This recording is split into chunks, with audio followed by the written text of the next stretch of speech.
এখন দাঁড়িয়ে আছি ধুলকলার চরে, দুঃখিত পালপাড়ার চরে। বিশাল বড় একটা চর, বিশাল বিস্তৃত একটা চর। দাঁড়িয়ে আছি নদীর মাঝখানে। আপনারা হয়তো ভাববেন যে নদীর মাঝখানে মানুষ কীভাবে দাঁড়িয়ে থাকে। আসলে এখন ভাটা হওয়ার কারণে নদীর পানি কমে গেছে, কমে গিয়ে দেখতে পাচ্ছেন চর পড়ে গেছে। বালু, একদম বালু আমার পায়ের নিচে, এই বালুর উপর দাঁড়িয়ে আছি।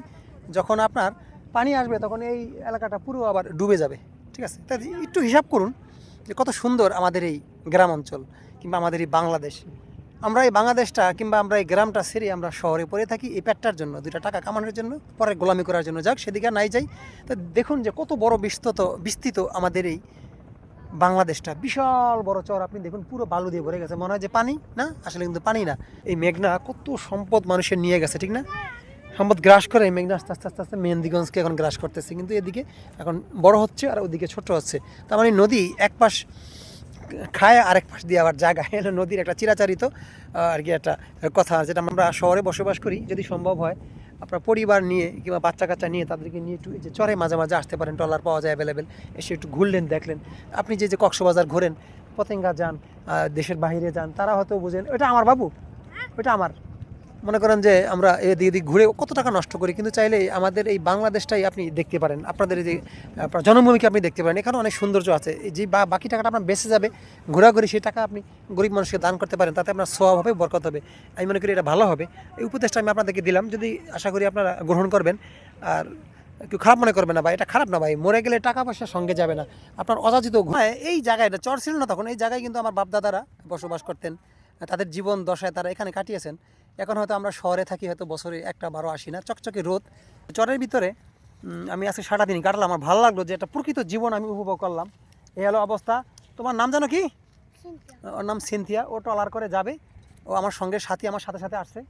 তো এই সিনথিয়া আমার সাথে আসছে, ও নানা বাড়িতে বেড়াতে আসছে। তো যাই হোক, এই সিনথিয়ার সাথে আমি আসছি, রাস্তা ভালো চিনতাম না, আরও অনেকে আসছে আমার সাথে। এই হলো অবস্থা যে দেখুন কত বড় সম্পত্তি মানুষের পড়ে আছে, ওদিকে কিছুই দেখা যায় না।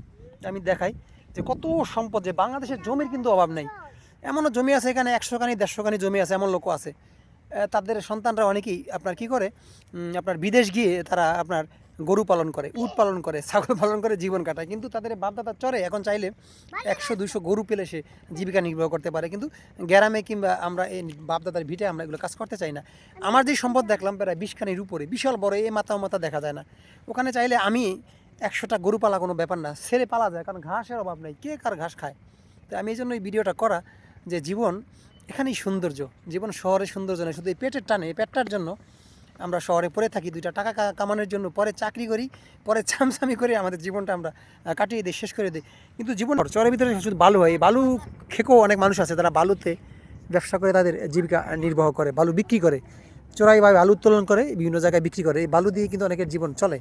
ঠিক আছে, দেখুন আমার এক চাচারা দাঁড়িয়ে আছে, তারাও এখানে চরে, লালন গরু পালে, কেউ আপনার ধান চাষ করে। আছে দেখলাম চাচারা এখানে নারাকুডা কাটতে আসলো। আমাদের ওই যে ট্রলারটা আসতেছে, আলিগঞ্জে যাওয়ার যে ট্রলারটা আসতেছে, তো একটু হিসাব করে দেখুন যে কত বড় বিস্তৃত আমাদের এই সম্পদে। যে মানুষ জানে যে 4টার সময় ট্রলার আসবে, যেন সবাই কিন্তু আসতেছে ব্যাগট্যাগ নিয়ে। যাক দর্শক, আমি এই জন্য দেখালাম যে কোনো অংশেই কক্সবাজার পতেঙ্গা থেকে কম নেই। যদি সময় পান অন্তত পক্ষে আপনারা কক্সবাজার পতেঙ্গা না গিয়ে আপনার পরিবারকে নিয়ে, আপনার যদি বাড়ি থাকে এখানে এসে তাদের সাথে একটু একটা দিন কাটিয়ে 2টা দিন থেকে এদিকে একটু ঘুরে আসুন, আপনার ভালো লাগবে ইনশাল্লাহ।